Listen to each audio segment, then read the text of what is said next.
All right, guys. Welcome back to the Let's Talk Ball pod. It has been a minute. This is episode 46, and we're going to be talking about game week 30 of the Premier League, and then looking ahead to game week 31. I'm your host, Tochi, aka Toch Talks Ball, and as always, I am joined by my good friend and co-host, Spain. Spain, how you doing? I'm doing well. Really good weekend in terms of results for Arsenal. We had to wait till late to the game till it came through, but City dropped points. Arsenal got a big win. It was an electric way to win. It was a much-needed win. So, yeah, doing well. How about you? Yeah, I'm doing pretty well as far as like the football world goes. I'm a little bit down bad. I've been sick since pretty much Saturday or so trying to recover. But the United win is giving me joy. United are up into third place. Champions League is looking pretty good, but we'll talk more about that later. For people that have not tuned into us before, we are a podcast where we like to talk about everything in the world of footy, mainly focused on the Premier League. He's an Arsenal fan. I'm a United fan, so we will do deeper dives into those teams, but we will try and hit on everything that happens in the Premier League. So if you're new, please remember to like, comment, subscribe, leave us a comment with any feedback. That would all be really appreciated. All right. Now let's see. So how we usually like to start these is by going through our game week awards. So we'll reflect on what happened in the last game week. So looking at game week 30, we will start with our awards like winners of the week, loser of the week, match of the week, goal of the week, all that good stuff. You'll get the gist. We'll just flow right into it. So Spain, who is your winner of the week? A little biased here. I feel like the game week, not too much happened this past week for the Premier League. Nothing too exciting. Yeah. But for me, one of the big winners, I think there were two clear winners. And then one of the big winners for me was Arsenal. Us getting a win, and then City unexpectedly dropping points to West Ham was huge. We've got a 9-point gap now with a game in hand for City. So 6 points theoretically if they beat Palace. But huge weekend for us in terms of results. So I'm going to give it to Arsenal. Yeah, I can totally understand that. Shout out to your boys for taking care of business and City for dropping points, or I guess shout out to West Ham for making them drop those points. My winner of the week, and I know this is going to sound biased because he's an Arsenal fan, I'm a United fan, but mine is Manchester United. I promise we don't do that every single week, but that's just how it happened to work out. And the reason I chose Manchester United is because they lost to Newcastle, and so they could either have turned this into a bit of a skid or they could have responded well, and they responded really well by beating Villa 3-1. But then on top of that, right around them, obviously they beat Villa, who they were tied for third with. Liverpool dropped points, and then Chelsea also lost to Newcastle. So everyone that we're competing with for those Champions League spots all dropped points, and United took care of business. And now it's looking a little bit more comfortable. 3-point lead from third to fourth, and then United are 5 points clear of Liverpool in fifth and 6 points clear of Chelsea. And all those teams are also still in cup competitions. That's going to kind of take their attention away from the Premier League, while United only have the Premier League to focus on. So things are looking good for United. So that's why they're my winner of the week. Yeah, very valid. And I think both of our clubs were the clear winners this week. A lot of things went our way, both in our game and outside the games. Yep. What about loser of the week? For me, it's got to be Liverpool. Seeing them drop points against Tottenham was hilarious. See it again, a late goal again. This is their club record 8th, I think. Or is it 9 league goals that they've given up after 90 minutes in one season? So pretty shocking to give up that many late goals against in the league, and then to do it against Tottenham of all teams too, who are in horrific form. Yeah, I thought that was quite hilarious that they dropped points to Spurs after just the absolute mess that Spurs have been over the last few weeks. That has been calamitous. That's one thing that I've missed not being able to talk about on the pod is what we're witnessing with Spurs and whatnot. Because, for a while I was thinking like, surely it can't happen. And then like everything just kept getting worse and worse and worse. And I think it climaxed with that Champions League performance. So for sure. Good on them for being able to bounce back versus Liverpool. I had a good feeling. I'd sent a text in one of my group messages. I was like, Richarlison has something for Spurs today. There's just something about being in a relegation scrap that Richarlison will just step up and like to be the hero. He did it for Everton, and looks like he might be doing it again for Spurs. Let's see. Yeah, great result for Spurs. Granted, it's only a draw, but I thought they were going to get killed with them losing no Van de Ven because of suspension. Romero and Romero. Paulinho both injuring themselves, so neither of them have to play. That was pretty hilarious. Yeah. But yeah, was not expecting that result. But yeah, so Liverpool definitely loser of the week for me. Yep. Do you have anyone else or just Liverpool? Yeah, probably just Liverpool. No one else sticks out as much to me. Like I feel like that's definitely the big blunder of the week, in my opinion. What, we can move on to the next one then. All right. Match of the week. Did you have anything here? I've got one, but Not really. I'll let you take it. okay. Yeah. My match of the week, or I guess I was between two. I didn't want to put all United stuff on here, so I have United versus Villa just for all the second half goals in that game. And like all the games were like really boring this week. They were. There were a lot of 0-0, 1-0, like not a lot of goals being scored. But United, go ahead. Yeah, and United Villa was the two teams fighting it out for third place. So there was a lot exactly. Exactly. The stakes of the game were there as well. So I picked United versus Villa. And just to add something else in the mix, Wolves Brentford, just got done watching that one. That was actually a pretty fun watch. Brentford went up 2-0 in that one. Wolves fought back. And then there were some chances on both sides to go on and win it. I thought Wolves were actually going to go win it at the end. But that was an entertaining watch. Yeah, Arokadare, man. Comes in, a super sub, just comes in as an absolute dog in the box. But yeah, that was my match of the week. One of those two matches. You can take your pick of either. Nice. Yeah, I'll go with United Villa just because there was more right on the line for that one, and there were some good goals there. All right, and then moment of the week. I will let you take this one. Yeah, it's got to be Max Dowman putting his stamp on the Premier League. He's played before, he's come on, but to get his first goal, youngest goal scorer in Premier League history, and what a way to come on and make an impact, both in a single game and in a season. Defining moment, legacy game for Max Dowman. He comes on like the 75th minute, was just getting on the ball a lot. He had 28 touches in like 20 minutes, 15 minutes that he was on. I think he had more touches than Madueke, or just one less than Madueke, more than almost as many as Havertz, but got on the ball a lot, put in that great cross that led to Gyökeres' goal. And then the defining moment was that breakaway goal, the last touch of the game. It was magic. Yeah, that kid, that was a special moment. That was a very special moment. I've been like kind of hyping Max Dowman coming out of the academy for a little bit, but like hadn't really seen he hadn't announced himself on a big stage like that. And so to see him go and score that goal, like I'm not even an Arsenal fan. I felt like that was a special moment. So definitely big moment. And going back to your point on the touches, that's something that I've noticed whenever he's playing. You can tell how much the players trust him. Like they almost like defer to him. Like they just give him the ball in the wing. They're like, all right, go do your thing, kid. Like just go try and make something happen. Like, and that's crazy that they're giving that much trust to a 16-year-old kid. Exactly. Yeah, it was an incredible moment. Tons of fun. Gonna remember that for forever. Gonna remember Max Dowman's first goal because I'm sure he's gonna go on to do big things. So what an electric way to score your first goal for the club. Yeah, man. I hope I see something similar from my boy JJ Gabriel soon. I've been a lot of the young kids getting hyped. Rio got his first start in the Premier League, I think, this past week for Liverpool. He actually did really well. He had Pedro Porro fight. He was fighting demons out there. And then JJ Gabriel coming up through the United Academy, like that's like a front three of players that are coming up through England that are supposed to be pretty special, all three of them. So it's going to be exciting to watch them all kind of develop over the next few years. Yeah, definitely. I feel like it's been a while since we've seen a crop of kids like this talented coming up. So we'll see. I mean, they're still young, though. You never know what's going to happen. Yeah, exactly.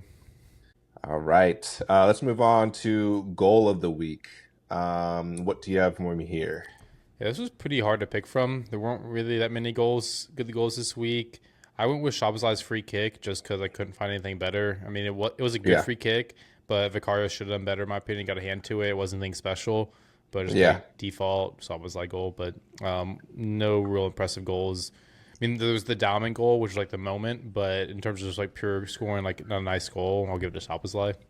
Yeah, I can agree with that. Like I said, I was trying to go back through, but not a lot of goals to even choose from this week, and none of them seemed too spectacular that I can remember off the top of my head. I liked the Thiago goal today. Not necessarily for Thiago, it was a tap in on an empty net, really. But Dango Ouattara's first touch was That really was nice. The sweet. way he Yeah. brought the ball down and then like was able to square it to Thiago. So that's why that was my goal of the week there. Nice. Yeah, that was a great touch from Dingo. All right, and then moving on to player/performance of the week, I'll take this one. For me, this was I had to give it to Bruno Fernandes. Watching that game, he was running the show for United.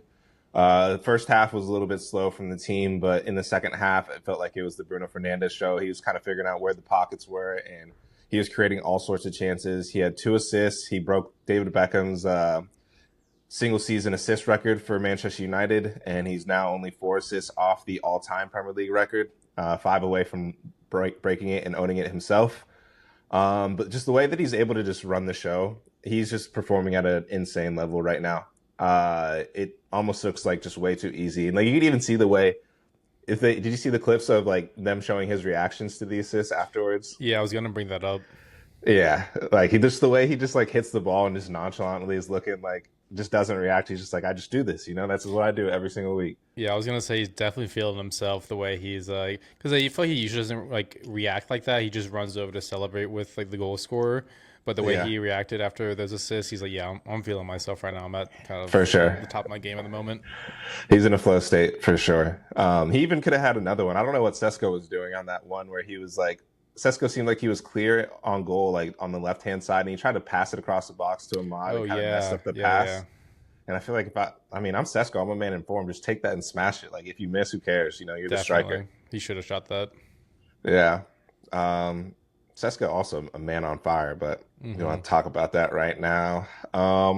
Let's move on to next one we've got here is the unsung hero of the week. I'll let you take this. Yeah, this one just kind of came up. Couldn't think of too much, but I'll give it to Agent Mavropanos from West Ham, former Arsenal player. Didn't really make it at Arsenal. Got some playing time, but never panned out. But what a game he had for West Ham. Scored the goal off of the only shot on target, or the only shot for West Ham, I believe. Yeah. But he was just immense. He had that block that's going viral for the way the ball's like smashed into his face. Yeah. It looks really painful. But he was just pretty immense, like heading everything out. I've been noticing recently, like with West Ham in good form, and since Nuno's been there, Mavropanos has been playing a lot, and he's just been looking solid. Wouldn't say he's like had an incredible season or anything, but as of late, he's been looking really good, and definitely giving him the shout out for this week for getting the big draw against City. Sure. I don't have an unsung hero. I like that shout. But what you were saying with like the block of the face made me think about another moment of the week was Calafiore's block. Where he like stretched back, like he was on the ground, like the scorpion block. That was pretty nuts. Like I thought that didn't get enough airtime. Yeah, I feel like that's only Calafiore would do something like that, and it would come off and like work out perfectly. I know. That's nuts. What a guy. That's nuts. All right. Anything else from this game week you wanted to call out, whether it's award or just anything in general?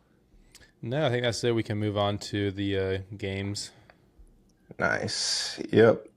I do want to give a quick shout out to my boys at Chelsea. Thank you for dropping points and bottling that for us. Needed that. Yeah, that was on the same time as Arsenal was not watching, but was keeping up with the score and was very happy to see how that turned out. Yeah, I was watching that game. Just 'cause I've been trying to figure out what's going on with them because. Yeah, did they do anything? Because I didn't watch a single minute of it. I mean, yes, but no. Like, I think. They have such quality players that they're always going to have chances, but I don't think that they necessarily like dominated or were like hard done by it. I think it was just a game that was kind of in the balance, and it just took whoever took their moment, essentially, was what it was. Like, I don't think they played particularly badly, but yeah, it is what it is. I'll have to go back and watch the highlights because I haven't watched those yet. Yeah, I've been just trying to suss out this Chelsea team because I don't know what I think about them. Like, because they've been on such a good run with Rosenoir, or Liam Rosenior, sorry. Rosenoir is like how we say it with Logan's Xbox name is Logan Noir, so like we always joke that his name is Rosenoir. But whatever his name is, they've been on such a good run with him. But I don't know if it's just the hater in me, but I just haven't been as convinced with what they're doing. Like, I think they've been on a good run, but I don't know if it's just form or if they're like that formidable. So just something to keep an eye on. We might not get the full answer to that this season. It might be something we got to wait till next season once he gets. Actually, I don't even know if they'll get their signings in. That was another bit of news. They got the £10 million fine and the suspended transfer ban. Did you see that news? No, when did that come out? I saw a report from The Athletic this morning. So it's charges shit, no. going back to their time with Abramovich. Let me see if I can look it up real quick. But long story short, Chelsea basically are taking a £10 million fine, and then I don't understand how the transfer ban works, but there's some type of transfer ban. I just don't know if it's like they'll actually not be able to sign players or what. 9-month academy transfer ban. Okay. I saw something about the first team as well, though. Yeah, this is something I'm seeing on the ESPN article. Have you ever noticed? Yeah. 1 year transfer ban and fined $14 million. Okay, they've also been hit with immediate 9-month academy transfer ban. So I don't know. Yeah, suspended 1 year transfer ban. I don't know when that takes into effect. Yeah, and I don't really know what suspended means either. But either way, that came out today. That was kind of big news. That plus Reece James got a hamstring injury, so he's out for several weeks as well. So not really a good day to be a Chelsea fan. And they're probably going to get knocked out tomorrow by PSG. Yeah, most likely, unless they can pull off something miraculous here. Yeah. All right. But that's all. Let's move on to the games. I don't know if you want. Let's start with Arsenal versus Everton. Yeah, sure. All right. Yeah, so Arsenal-Everton, 2-0 to Arsenal. In terms of the team selection, there's actually a lot of changes, and I really like what Arteta did. I think he deserves a lot of credit for this game, for how he won. But we had Madueke starting on the left with Eze on the right, which was pretty rare. I think as Madueke is never starting on the left. You never see them together, so that's been something I've been wanting to see. Calafiori. You mean Saka, right? Sorry, Saka. Who did I say? Eze? Eze, yeah. Sorry, Saka on the right. Eze was in the middle through the 10, so it was nice seeing him in there to be more attacking.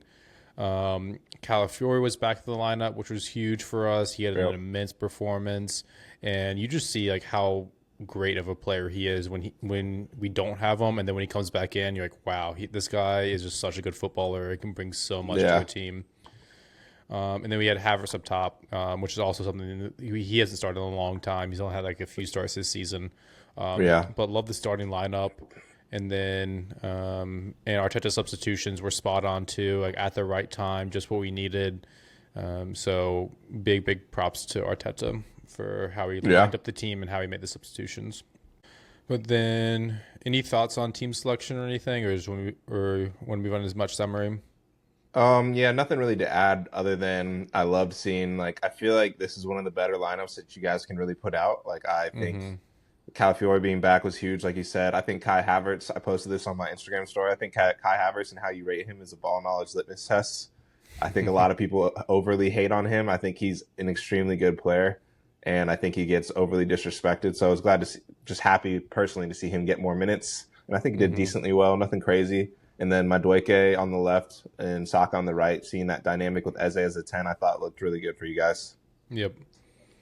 So in terms of that summary, Arsenal started really strong, and then the middle part of the first half, Everton got into the game, started taking over control around the 17th minute. That's when McNeil had that shot that Calafiori blocked, and then a minute later, McNeil had that crazy curler that hit off the post, and then it was Njai almost rebounded it in. So thankfully that didn't go in. And then we had a little more towards the end of the half, but not really too much in the first half. But then second half, after 5 minutes, we really took over in the 60th minute. That's when I really started piling on the pressure, getting shots off.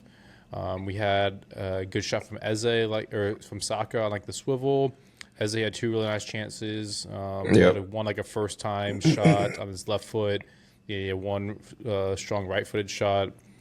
And then Max came on the 75th minute and was just impacted the game, changed the game for us, and then hit that cross that led to the tap in for Gyökeres, and then scored the late goal. That's basically the match summary. And then in terms of performance thoughts, like Max was obviously like the main talking point. He was the game changer. Talked a lot about him already, but just like his ability to come on, receive the ball, have his teammates pass it to him, and just create so much is so invaluable. To be at 16 and just change a game like that and have teams so fearful what you can do is massive. Yeah. Yeah. Really, really good player, man. I can't emphasize it enough. Like, I love watching, like, I've been watching some of his highlights, and, like, I'm not saying he's the same player, but it's Messi-esque the way he just, like, it almost like both feet dribble, just, like, tight situations. Like, he's the type of player, like, he's never doing anything too flashy, I don't think, but, like, just No comes step out of the overs. situation. Just comes out of it like untouched almost, and like you're like, how did he get through this crowd of people? Like it looks like almost effortless. Like I think that's like his very special standout quality to me. So I'm interested to see how that develops.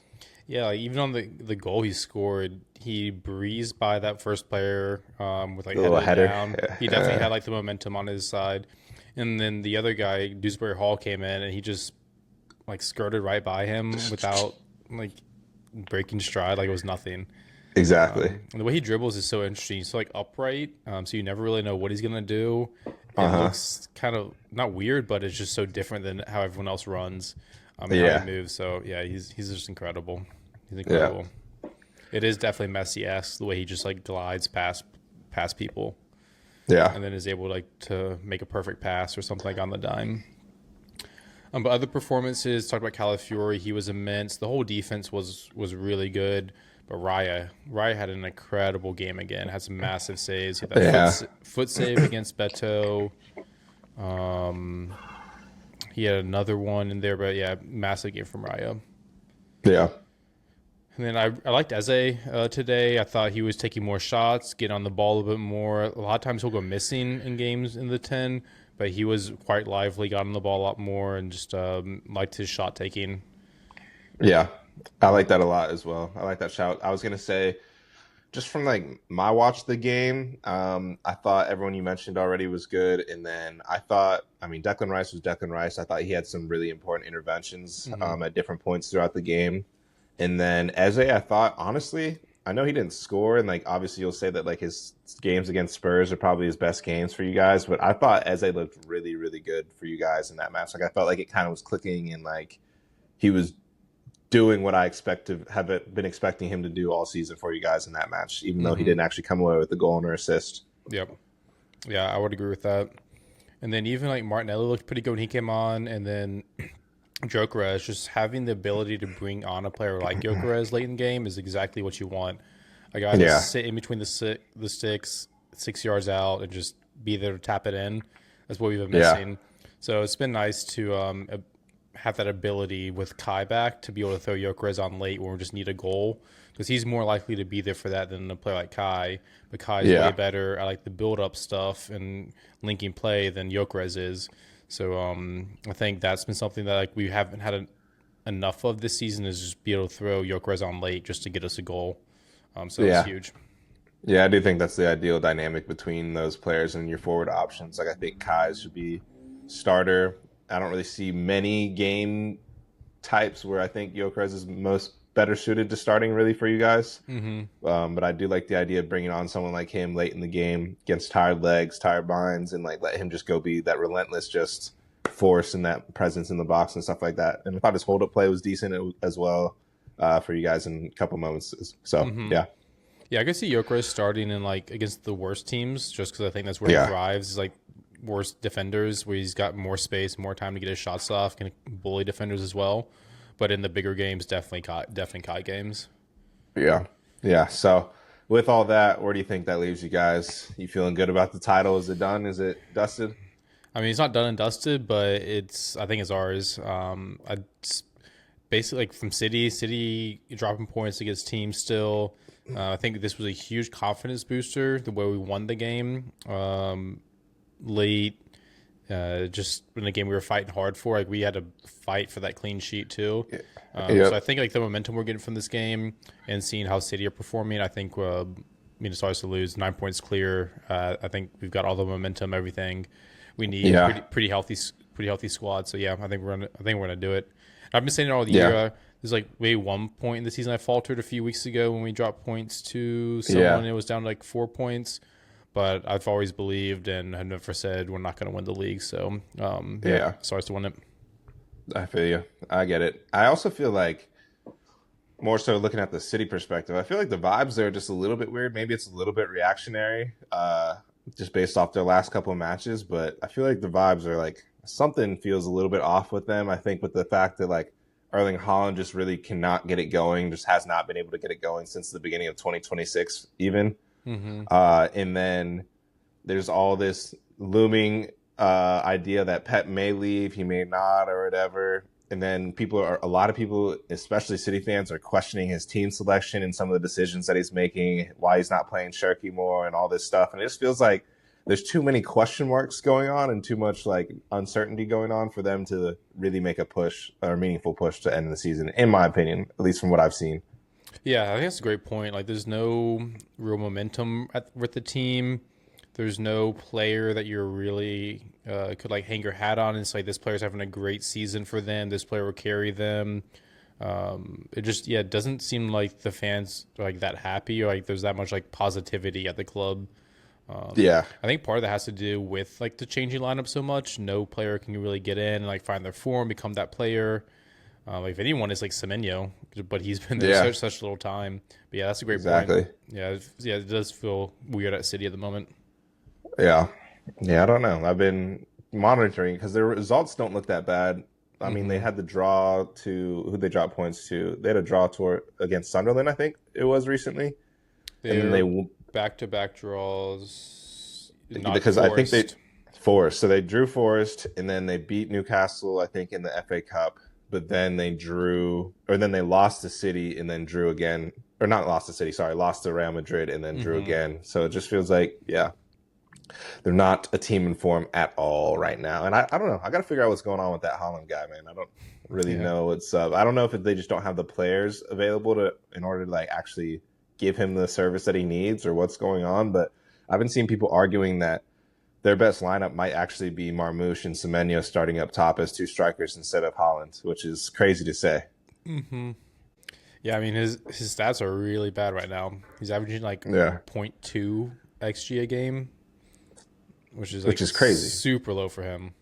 Exactly, like and a player based like on like Yao the stuff that he's done, averaging like over 1.2 or something a game. Exactly, it's like they switched bodies or something. Yeah, exactly. All right. Anything else on Arsenal though? No. All right, we can jump over to Manchester United versus Villa then. So I guess starting from the top. Coming into the game, like I said, the narrative here was Michael Carrick's first ever loss was against Newcastle, and I felt like the performances have been stalling or getting worse over the last 3 to 4 prior to the Newcastle match, and then we finally got punished for it against Newcastle. And so I was kind of calling for a few things to change coming into the match. So number one was our press just looked so bad. We could not get any pressure on the ball. Teams were playing through us. Newcastle was playing through us with 10 men, which was terrible to see.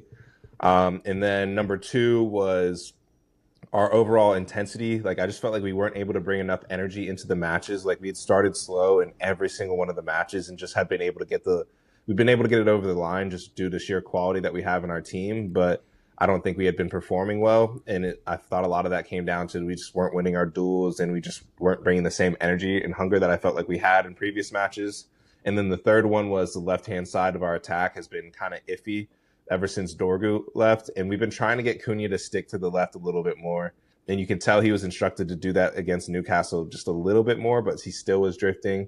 But then in the game against Villa, he did really, really well. So I'll touch on that later. But those are kind of the three things I was looking for. We just had a gap on the left-hand side. The press was bad. Then our overall intensity was poor. But coming into the Villa match, we knew we had to change something up. And so we dropped Sesko and brought in Ahmad on that right-hand side. And I thought that worked out really nicely because we just need someone that can be that 1v1 winger, like just help us give a little bit of natural width. Cunha's not that player naturally. and neither is Mbeumo. I think Mbeumo can play the right wing, but I think he wants to drift inside versus Ahmad, having played wing back under Amram and stuff like that. He's a little bit more used to just sticking wide, and I think that just gives us a little bit more to work with. And Ahmad's also better at like retaining the ball and keeping possession and give us a little bit more control as well. So I didn't mind that change, even though Sesko is a man on fire. I thought it made sense for this match. And first half didn't quite work out. And it felt like we were actually missing Sesko because a lot of our game plan in the first half was just cross the ball. And we got a couple of dangerous crosses in there, but there's just no one there on the end of the crosses. I think that was the most crosses we've had in a half all season, which was interesting. Wow. Yeah. I think the 20th cross of the game was the one in the second half where we hit Casemiro's head, but like we were just crossing the ball as if we had Sesko in there, and Sesko was not in there. So wasn't working. But match summary, moving into that, it was just basically a toothless first half from both teams. There was some chances, but nothing crazy. Ahmad had a decent chance on net. But yeah, I think Dallo had a big chance in that game.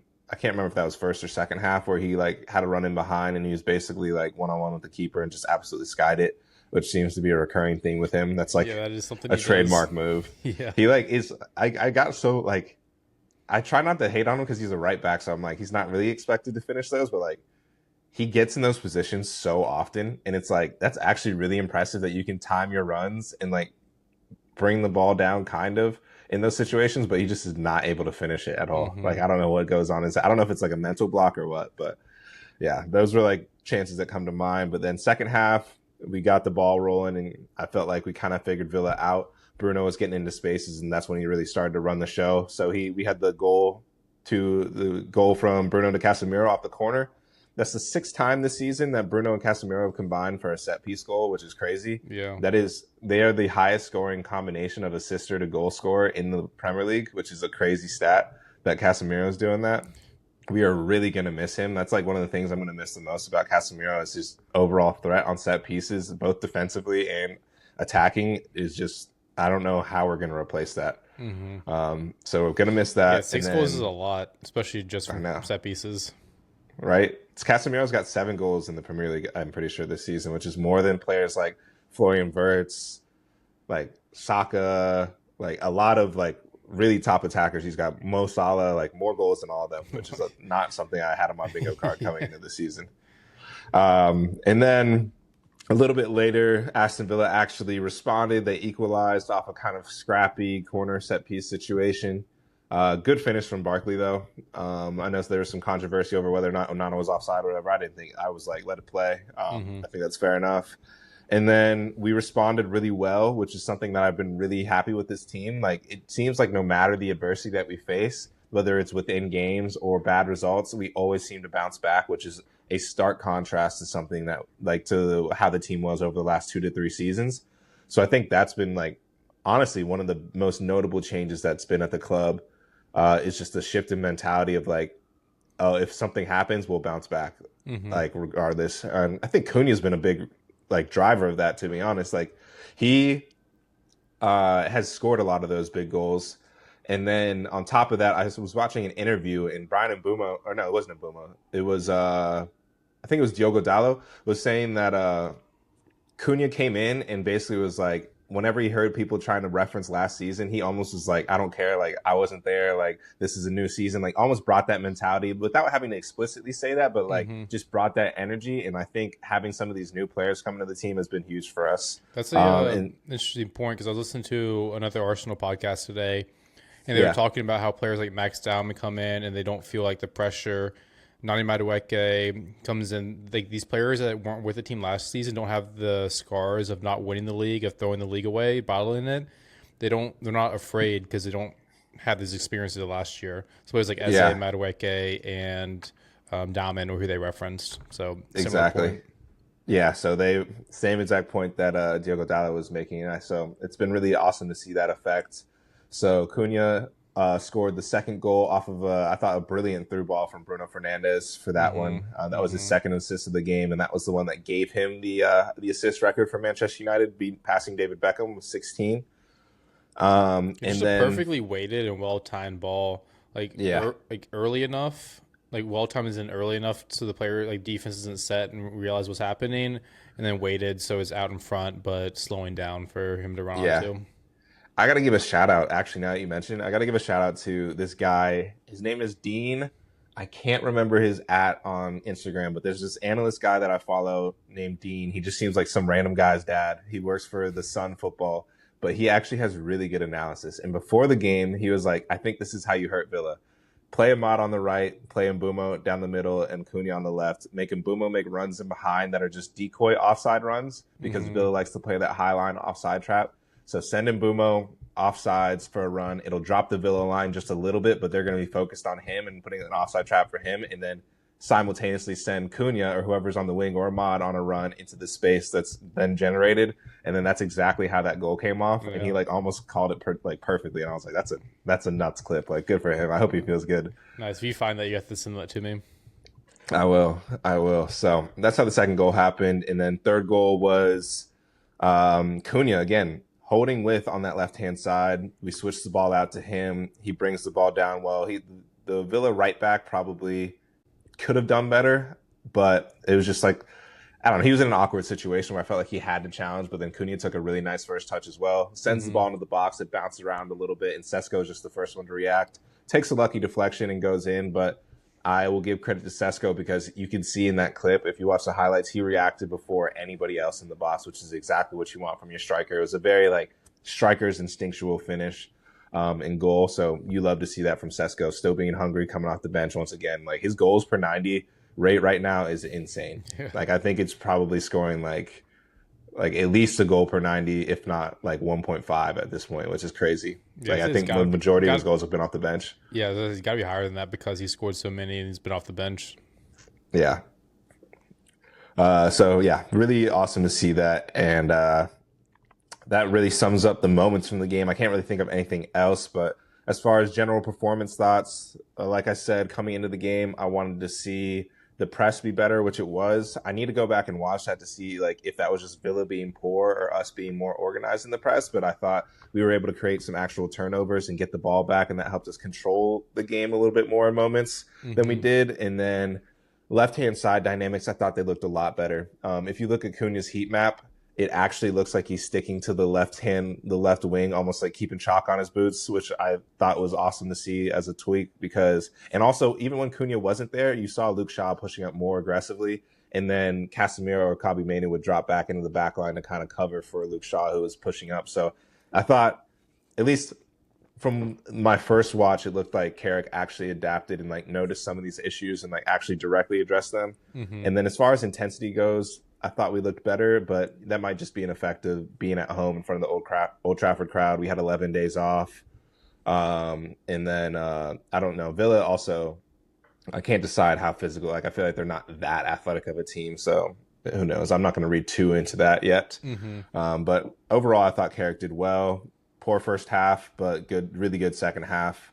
One of our probably our best performance in a second half since the City and Arsenal matches when Carrick first took charge, in my opinion. And then, yeah, another shout out for Bruno Fernandes. Like I said, he was my performance of the week. For me, he's my player of the season. He's my PFA player of the year. I know it's probably going to go to someone like Declan Rice or someone from Arsenal that wins, but for me, Bruno Fernandes is playing like the best player in the league. And I think he deserves his flowers because what he's doing for this Manchester United team is awesome. And I also want to in a world where everyone is complaining about the Premier League being boring and too structured and all about set pieces, I know a lot of Bruno's assists are from set pieces this season, but if you watch Bruno play, he's like the opposite of like boring, and like he's always trying things, always being creative, always just like he's like a true maverick like player that really will take the game by the scruff of the neck, and it's been honestly awesome to watch him play as a Manchester United fan this season. Yeah, no, that's super fair, and that's a great point. You saying he goes against the complaints that everyone has about how the Premier League is played. Yep. So looking ahead for Manchester United, like I said, I feel good about what I saw from the team, and it was really good to see everyone around us drop points as well. So I think Manchester United, I feel good about saying that we're more likely than not going to get Champions League football. I think before this weekend, I was like a little bit like, let's not quite say that. Like top 5 or 6, I feel good about, but I don't know about Champions League specifically. But I feel like we're going to hold on to the 3rd place spot at this point. We're just a team in form, and everybody else that we're competing with when it comes to Villa, Chelsea, Liverpool are just not there. They're not at the level right now, and I don't really see them getting there. Maybe once some of them start getting knocked out of these competitions, they'll pick up a little bit of form, but I don't know if it'll be too late. Our schedule is relatively soft to end the season as well. So we'll see. There are some big games. We do have Chelsea and Liverpool coming up. Yep. What's crazy is after this Bournemouth game, you have almost a month off. I know, dude. It is so annoying. What are you gonna do? We had our game. We had our game, and then we had 11 days off between Newcastle and Villa, and then we play Bournemouth on Friday, and then we have like a 23 or 24 day break or something crazy. March 20th, and then not again until April 13th. That's crazy, man. I don't know what I'm gonna do. Yeah. I don't even know what I'm gonna like talk about for my videos. I kind of rely on like games to happen for like my ideas, so I'm gonna have to get a little creative there. Yeah, that's a crazy long break. Yeah. You're gonna be able to give like 2 weeks off to the players and like I know go on a 2-week vacation if you want. Seriously, I don't know what the plan is to like keep those guys fit. Like I feel like you're gonna like lose match fitness. Yeah, for real.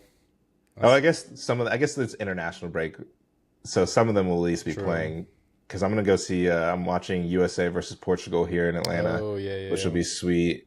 And then USA also plays somebody else. I know. I'm hoping to see Ronaldo and Bruno in the flesh. I mean, I guess I've already seen Bruno a couple of times now, but I haven't seen Ronaldo yet, so I'm excited about that. Yeah.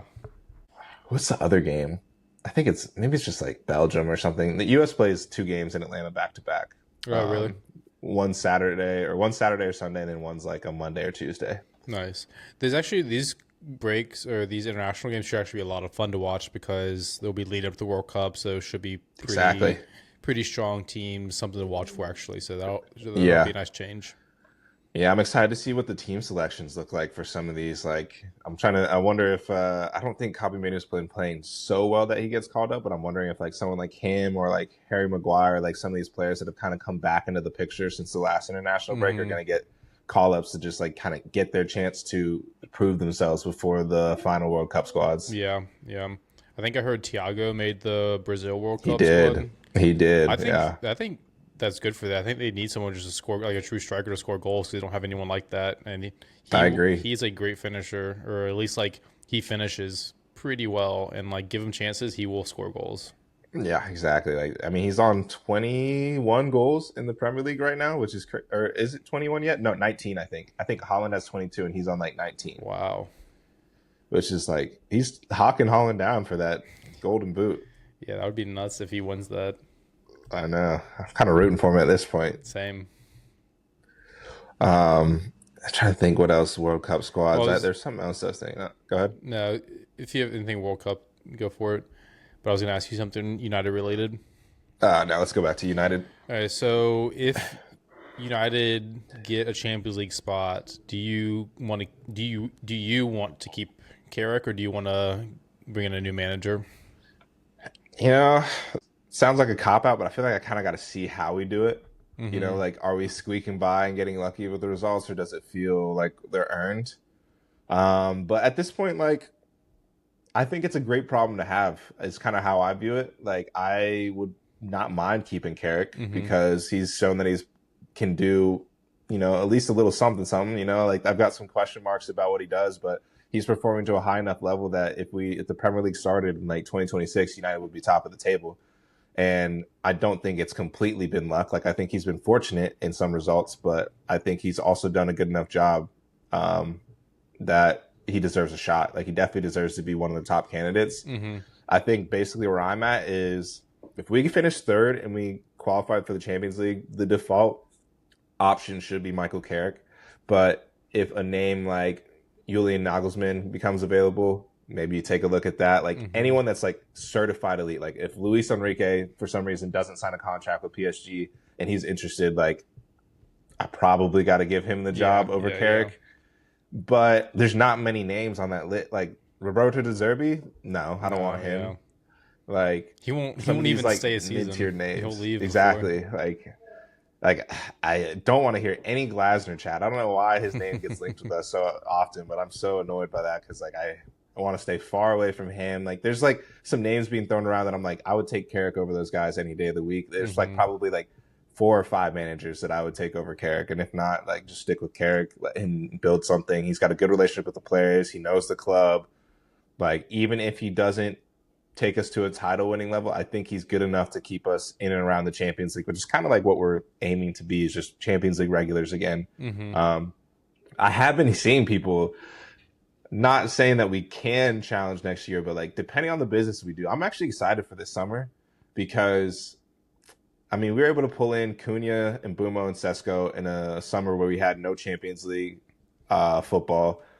And so I'm thinking, like, if we have Champions League, that's like United back in the Champions League with an actual stable squad has to be a pretty exciting project, both for players and managers. So I'm really excited to see, like, what can happen.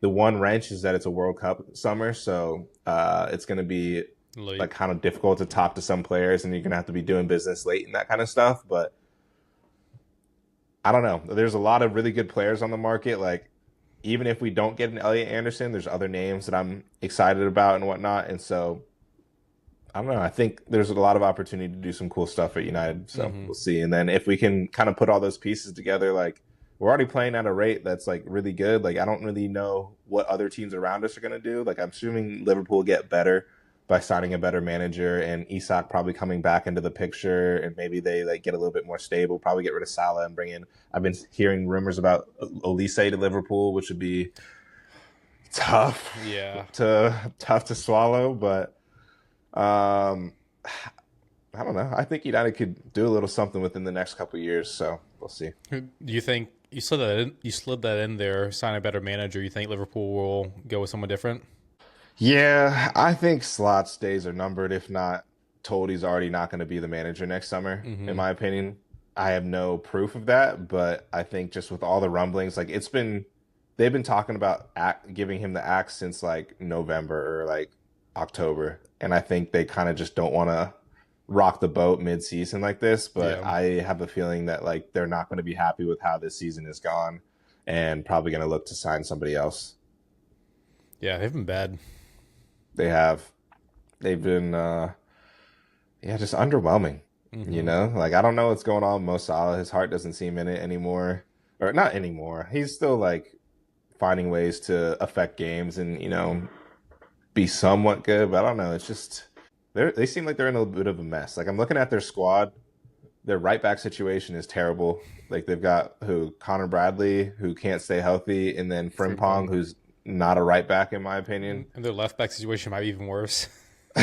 Yeah, with Kirkes over there. That's it. And old ass Randy Robinson who's leaving. Yeah, exactly. Like I'm sure he'll probably be gone this summer. Like they definitely have some work to do. But at the same time, what's his name? Richard Hughes, and who's the other guy that is the Liverpool exec? They seem to be recruitment wizards.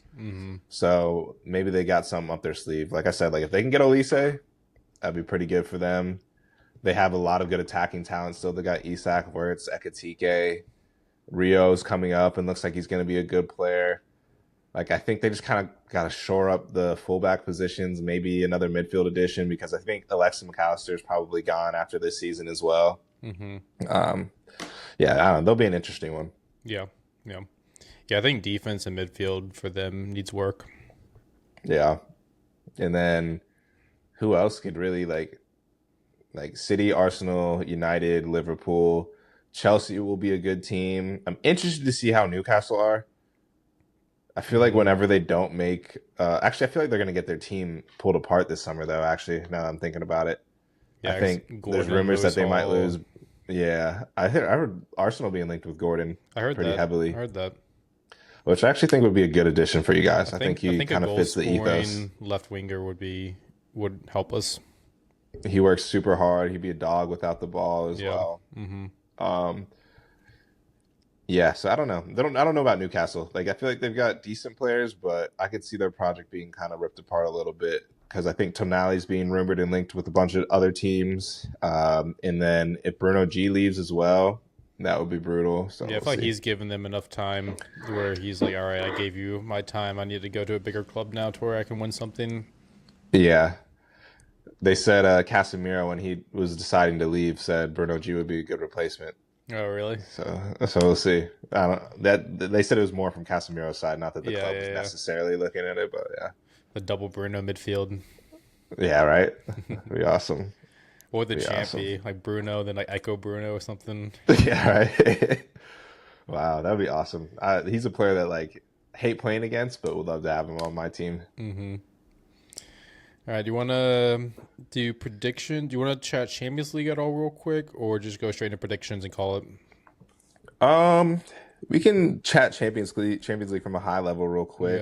Yeah. Just kind of talk about what we think will happen with the games. I don't really have anything like too pressing with it, but I think it's worth talking about. Mm-hmm.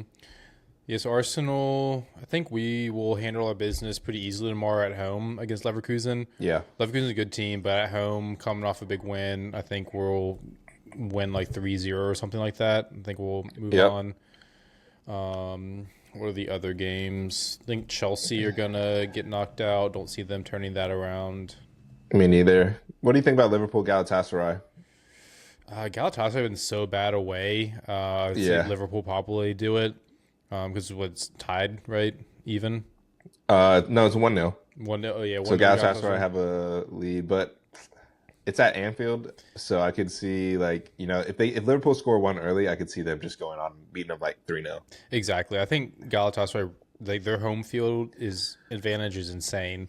I think away, like you said, they can get bad for them. So I see Liverpool probably doing it, even though Liverpool aren't in great form. I think they probably do it. Yeah. Also, I don't know if this is true. Have you heard this, that Galatasaray's fans can't even travel for the game or something like that? Oh, really? I did not hear that. I might be making that up. I saw that in a group message, but I didn't actually validate that myself. But I thought I heard that. I was going to see if you had heard that as well. That would kind of suck. Yeah. What about Man City, Real Madrid? Do you think they got any shot? Not really.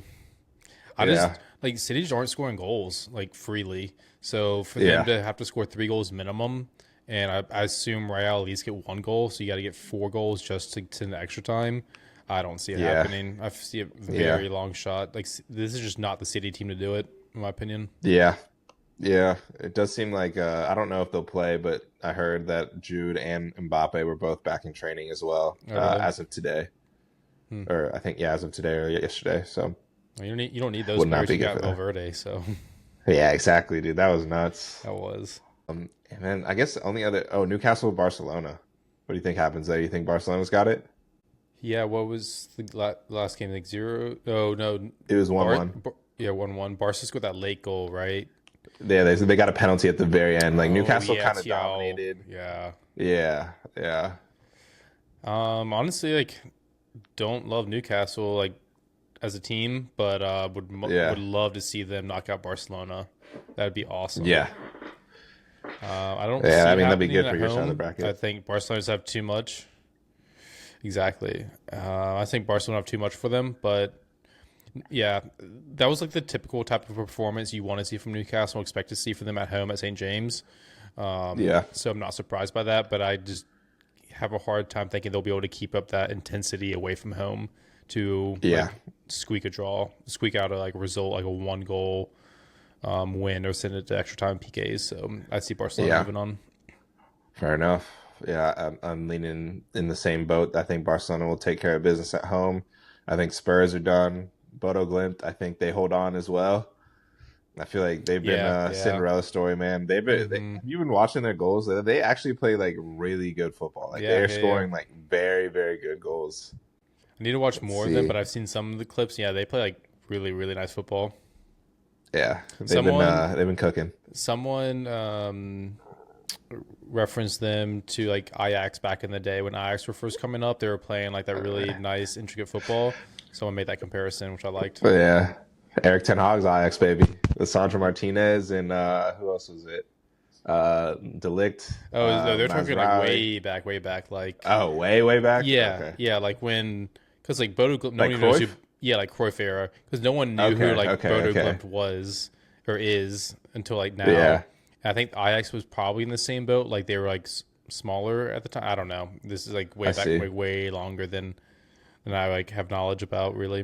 But Fair enough. That's what I was taking from that. But it was definitely the young Cruyff era. Yeah. And the way it was phrased made it sound like Ajax were an up and coming club that were put on the map by Cruyff in that era. But I hope it's the same with Bodo Glimt then, because I feel like they play such good football. They have such a good team spirit and like energy around the team. And they're going to get so much. I think they've already got like 70 mil or something like that in terms of like prize money from getting this far in the competition. So like they're going to have money to reinvest in their team as well. Like I'd love to see them kind of, be able to become a bit of a powerhouse out of that league. Exactly. Wouldn't that be sick? That would. It'd be cool to see the rise of a club like that. Mm-hmm. Nice. Anything else Champions League wise? No, just high level. We talked about this briefly, but the fact that the Premier League teams did not perform in this round, and I really think it comes down to how difficult the Premier League is, how much more effort you have to put into it. I think there's a lot of fatigue in the games I was seeing last week in the Champions League. So that, to me, is the reason is how difficult the Premier League is, how much more intense it is as well. Then another thought I had was these Champions League teams, like the big teams, aren't as good at the beginning. Like all the Premier League teams dominated the group stage games, but now you're seeing it become more even out. I think in the Premier League, you have to be better on your game at the early stages of a season, in the league. So that's why the Premier League teams were better in the early stages of the Champions League, whereas these other teams, you can kind of coast early on, work your way into the season, and then midway through late in the season when you really start winning your games and like win the leagues and finish the Champions League spots with the other leagues. So that's just some thoughts I had watching these games and how the Premier League stacks up against other leagues. Yeah, I thought that was interesting as well. I agree. I think it mostly comes down to the fatigue factor, and also a lot of the Premier League teams played away besides Newcastle. That's a good point as well. They played away. And so like Chelsea versus PSG, I didn't think that they were ever going to win that game anyway, at least on the road. At least I thought the chances were low. Galatasaray, like you said, is a really hostile environment. And Liverpool haven't been playing the best anyway. Real Madrid, that was the one kind of shocking result, but it's also Real Madrid in the Champions League. Like they still have the quality to kill you. Like they still have players like Valverde, Vinny. Like it doesn't matter. Like those players will show up on those kind of nights at the Bernabeu too. At the Bernabeu, exactly. And then Spurs were Spurs. Like I don't know what anybody was really expecting to see from them. So I feel like more shocking result might have been like Arsenal versus Bayer Leverkusen. And then Liverpool, Galatasaray. I could see how people were a little bit shocked by that, but I don't think that it was out of the realm of possibility either. Yep, that's all really good points to him. Yeah, but we'll see. Yeah, I do think they'll come out on top. Yeah, I'm looking forward to the next 2 days for Champions League. Yeah, me too. It's been fun watching without a dog in the fight. Nice. Let's see. You want to move on to Game Week 31 predictions? Let's do it. All right, let's switch back to Premier League mode over here. I'll let you go first since you got your teams in. Yep. All right. So Game Week 31 predictions. Bournemouth versus United. I've got United. I think they keep it going. Brighton versus Liverpool. I'm going to go draw for Brighton just barely. I think Liverpool probably should win, but for some reason I got draw. Nice. Fulham versus Burnley. Give me Fulham in that one. Okay. Everton versus Chelsea. I'm going to go draw. Everton have been really good recently. Leeds versus Brentford. Also going to go draw on that one. Newcastle, Sunderland. This one I had a really tough time with, but I'm going to go Newcastle because I think they're going to want the revenge for the match earlier in the season. And then Villa, West Ham. Let's go draw in that one as well. Nice. And the big game for the weekend, the relegation battle, Spurs versus Forest.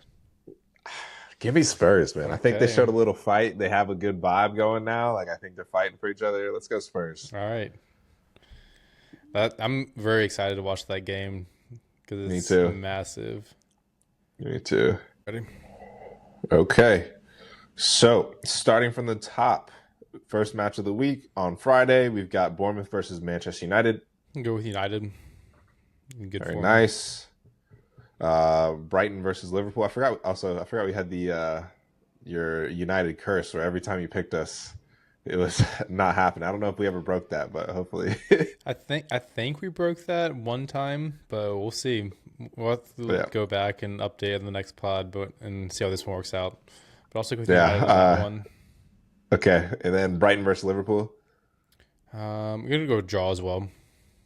Okay. Fulham versus Burnley. Fulham, despite them not looking hot recently. Okay. Everton versus Chelsea. Go with Chelsea. Don't love that pick. Kind of like the draw, but want to be different. Fair enough. And then Leeds Brentford. Brentford. Okay. Newcastle versus Sunderland. I like the Newcastle pick as well, so I'm going with them. All right. Villa West Ham. I really wanted to pick West Ham here, but I think Villa just they've been such a bad form recently. They have to turn something around at some point. Yeah. West Ham aren't a great team, even though they've been looking really strong recently. I'd love to pick West Ham here, but gut just says Villa. Yeah. I feel like I get that. One player that I haven't shouted out and we haven't been able to shout out because we haven't been potting is Mateus Fernandez. That kid is a baller. I like him a lot. I've got him on my short list for Manchester United midfield signings if we're looking for like a cheaper player to bring in. I think that guy is really, really good. Nice. So do you feel strongly in West Ham getting a draw here against Villa? I just think Villa stink, man. Yeah. I've been saying it for a while. I feel like they aren't that good of a team, and the vibes are bad. Vibes are really, really good at West Ham recently.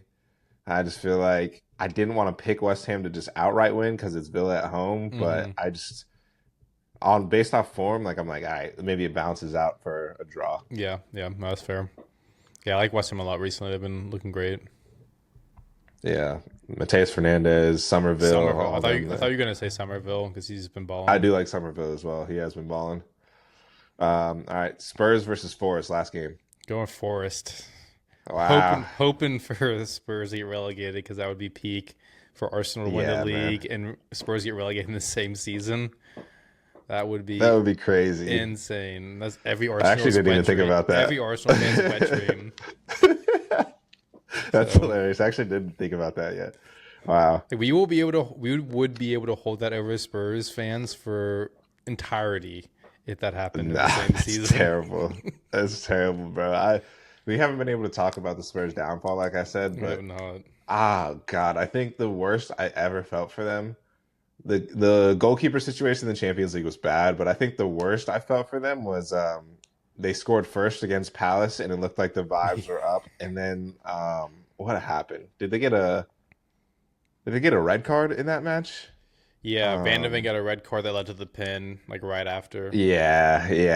So Van de Ven got the red card in the pen, and they tied it up, and Spurs fans were like pretty devastated. But then the second goal went in like shortly after, and like I've never seen some fans look so dejected and disappointed and depressed in my life. I felt like I genuinely felt bad. Like I was like, okay, this isn't really funny anymore. Like that's just like bad. I was loving it. Obviously. But it's gotten to a point where I can't even talk shit to any Spurs fans because either they've checked out like Bailey or Jonathan Hughes or like Fred. I'm worried they're actually going to harm themselves if I say anything too mean because they're that bad. Yeah, right. So, like it's just not even fun to make fun of them anymore. Exactly. I'm still taking a lot of pleasure in watching the fans week in, week out and everything. But yeah, I can't even talk shit to any friends anymore. That's funny. But if it does happen, if they get relegated, yeah, that's going to be good. That's going to be real good. Yeah, that would be crazy, man. That would be one of the craziest relegations I've seen. I think West Ham are looking good enough. And what's the table like right now? It is what? West Ham and Spurs are tied in 17th and 18th, and then Spurs are ahead of them by a point. Yeah, by a point.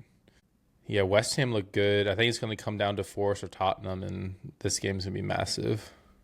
Yeah. Yeah, unless Leeds somehow slides really crazily to end the season.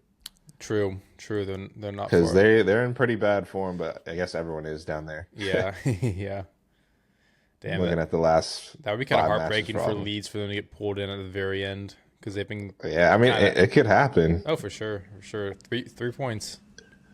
Yeah, if they lose to Brentford, Spurs win, and then West Ham win or something like that, like Mm-hmm. they're right in there.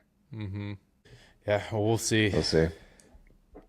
All right. Well, I think that's all we got. Do you have anything else you want to talk about?